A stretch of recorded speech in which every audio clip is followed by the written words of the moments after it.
Para pasutri yang dikasihi Tuhan, tak sedikit orang mengatakan bahwa perasaan cinta itu cukup diungkapkan lewat perbuatan. Tapi dalam kenyataannya sesungguhnya itu tidaklah pernah cukup. Perasaan cinta juga harus diungkapkan dalam perkataan, supaya ia bisa lebih meyakinkan pasangan bahwa kita memang benar-benar mencintainya tanpa keraguan sedikit pun. Seperti lagu Niven Wo Ai, Niao Tuosen, melukiskan sepasang kekasih yang saling menyatakan cinta mereka satu sama lain lewat perkataan.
Para pasutri yang dikasihi Tuhan, pernah sebuah surat kabar menceritakan tentang seorang suami yang lupa kalau ia telah menikah.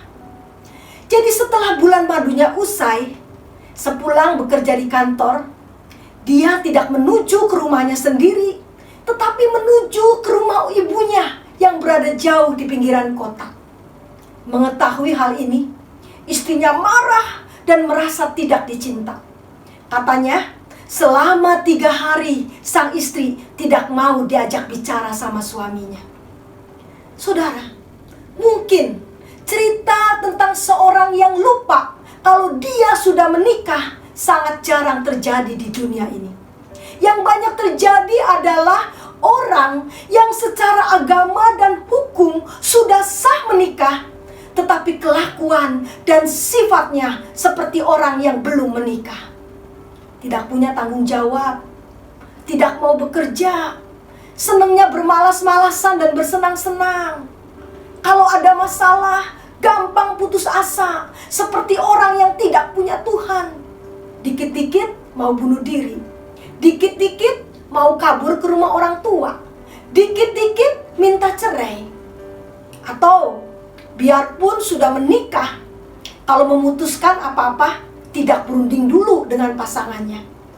Pokoknya kalau saya mau beli motor, ya beli aja. Sebodoh mau pasangan saya setuju atau tidak setuju. Apalagi kalau kita merasa kita yang cari uang kok, atau gaji kita lebih tinggi dari pasangan kok. Jadi ngapain berunding dulu? Beli aja yang kita mau. Atau biarpun sudah menikah, tapi tetap saja masih menyukai pria atau wanita lain. Ya, banyak orang yang secara agama dan hukum sudah sah menikah, tapi sifat dan kelakuannya seperti orang yang belum menikah. Padahal jelas-jelas firman Firman Tuhan katakan dalam Kejadian pasal 2 ayat 24, seorang laki-laki akan meninggalkan ayah ibunya dan bersatu dengan istrinya. Apa artinya? Mengapa dikatakan demikian? Bukankah pada zaman itu bangsa Israel menganut budaya kebapaan atau patrilineal, di mana perempuanlah yang biasanya meninggalkan ayah ibunya dan bersatu dengan suaminya? Nah, rupanya Kejadian pasal 2 ayat 24 ini mau mengatakan bahwa dalam pernikahan bukan hanya seperti biasanya di zaman itu, perempuanlah yang meninggalkan ayah ibunya untuk bersatu dengan suaminya. Tetapi yang benar juga adalah laki-laki meninggalkan ayah ibunya untuk bersatu dengan istrinya. Jadi keduanya, laki-laki dan perempuan, sama-sama tinggalkan ayah ibunya untuk bersatu sebagai suami istri. Namun, saudara-saudara, janganlah hal ini dianggap sebagai sesuatu yang harus, kudu, wajib. Sebab karena situasi dan kondisi tertentu, terkadang seorang anak harus tetap tinggal di rumah orang tuanya. Dan menurut saya, baik-baik aja sejauh relasi menantu dan mertua juga baik-baik saja. Nah, apa arti dari perkataan meninggalkan orang tua di sini? Arti pertama, meninggalkan orang tua itu berarti melepaskan kebiasaan-kebiasaan sewaktu masih hidup bersama orang tua, tapi yang tidak disukai oleh pasangan kita. Contohnya, kalau kita tahu pasangan kita itu tidak suka kalau kita suka bawel ya, terus-menerus mengulangi kata-kata yang sama, atau kalau marah mengungkit-ungkit kesalahan masa lalu. Ya demi pasangan kita berusaha untuk tidak melakukannya lagi. Atau kalau kita tahu pasangan kita itu orangnya sangat resik dan sangat menjaga kesehatan, ya demi pasangan kita, sepulang dari bepergian, khususnya di masa pandemi COVID ini, ya langsunglah mandi. Jangan main HP dulu, jangan nonton TV dulu. Atau kalau kita tahu pasangan kita itu tidak suka kalau kita masih suka berkomunikasi lewat WA dengan mantan pacar kita, ya demi pasangan kita harus berusaha untuk tidak lagi berhubungan dengan mantan pacar kita. Jadi arti meninggalkan yang pertama adalah belajar untuk melepaskan kebiasaan-kebiasaan yang tidak disukai oleh pasangan. Arti kedua dari kata meninggalkan orang tua adalah melepaskan diri dari kebergantungan kepada orang tua kita. Waktu kita belum menikah, kita banyak bergantung pada orang tua kita. Kita lebih banyak diurus, kita lebih banyak diperhatikan, dan kita lebih banyak dilayani oleh orang tua kita. Tetapi sesudah menikah, kita adalah pribadi yang dewasa dan mandiri, sehingga kita harus lebih banyak melayani daripada dilayani, lebih banyak memperhatikan daripada diperhatikan. Ingat loh, banyak sekali keributan terjadi karena kita yang tidak dewasa, karena sikap kita yang tidak dewasa. Inginnya terus dilayani, enggak dibuatkan kopi saja sudah marahnya seperti apa. Inginnya terus diperhatikan, lupa kasih ucapan selamat ulang tahun aja sudah ingin kabur dari rumah orang tua. Mari belajar menjadi pribadi yang dewasa dan mandiri, karena kita bukan lagi kanak-kanak. Arti ketiga dari kata meninggalkan orang tua adalah melepaskan diri dari gaya hidup sebelum menikah yang hanya berpusat kepada diri sendiri. Sebelum menikah, dari pagi sampai malam sibuk terus mengejar karir, sibuk terus cari uang, sibuk terus memuaskan hobi, sibuk terus berkomunikasi atau bersosialisasi dengan teman-teman, tidak masalah.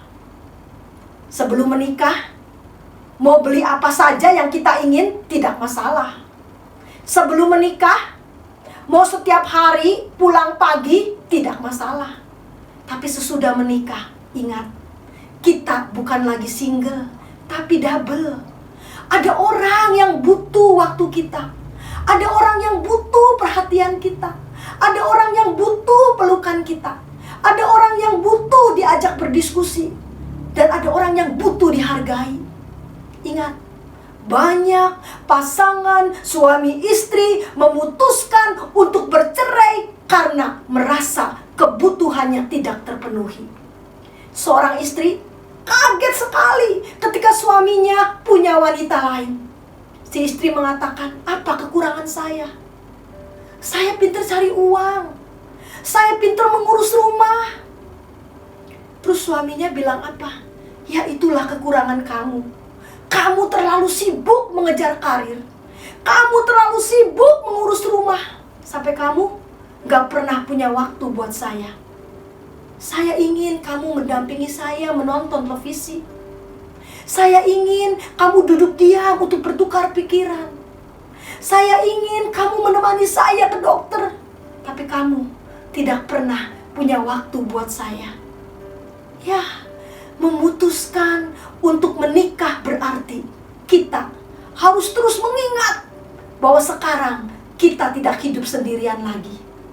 Ada orang lain di samping kita yang butuh waktu kita, yang butuh perhatian kita, yang butuh pelukan dan pujian kita. Semoga Tuhan menolong dan memampukan kita sebagai pasutri. Para pasutri yang dikasihi Tuhan, Allah yang telah panggil kita untuk tinggalkan orang tua dan untuk hidup sebagai suami istri. Dia juga dengan cintanya selalu mau menolong kita untuk menggenapi firman-Nya. Seperti diungkapkan oleh kata-kata dalam lagu Yesus Cinta Saya yang akan kita nyanyikan.